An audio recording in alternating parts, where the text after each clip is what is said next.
Mallikarjuna, Nandikotkur division, Nandyal జిల్లా మెంటర్ని sir.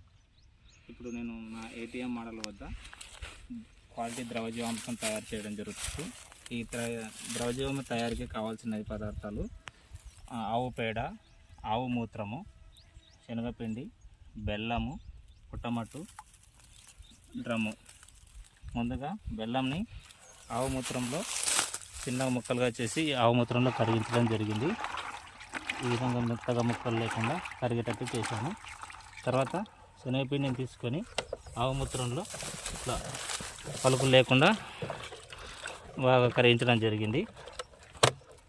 ఈ విధంగా చేసిన తర్వాత పేడని నీళ్ళలో కలుపుతూ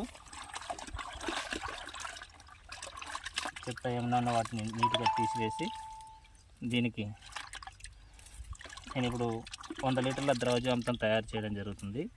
కావాల్సినవి నేను తీసుకున్న పదార్థాలు ఏంటంటే బెల్లం 1 కేజీ తీసుకున్నాను, శనగపిండి 1 కేజీ తీసుకున్నాను, గుప్పెడు పుట్టమట్టి తీసుకున్నాను, ఆవు మూత్రం తగినంత 3 నుంచి 4 లీటర్ తగినంత వేసుకోవాలి. ముందుగా ఈ నీటిలో కరిగించిన ఆవు పేడని వీటిలో కలుపుకోవాలి.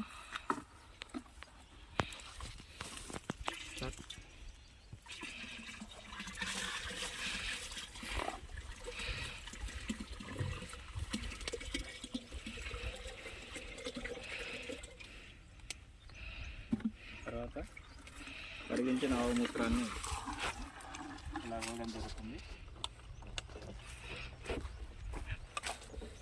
పప్పు దినుసుల పిండి కూడా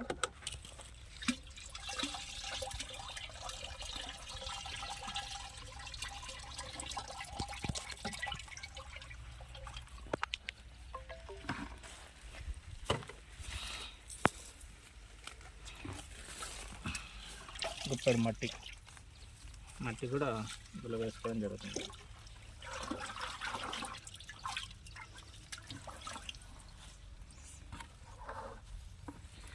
అన్నీ కలిపిన ఈ ద్రావణాన్ని 6 నుంచి 7 రోజుల లోపల ఇది బంగారు వర్ణంలోకి మారడం జరుగుతుంది. తర్వాత 2 నుంచి 3 రోజుల్లో వాడుకోవాలి. ఇది పంట దశను బట్టి 20 నుంచి 25 రోజుల పంటకి 5 లీటర్ల ద్రవజీవామృతాన్ని 100 లీటర్ల నీటిలో కలిపి స్ప్రేయింగ్ చేసుకోవాలి.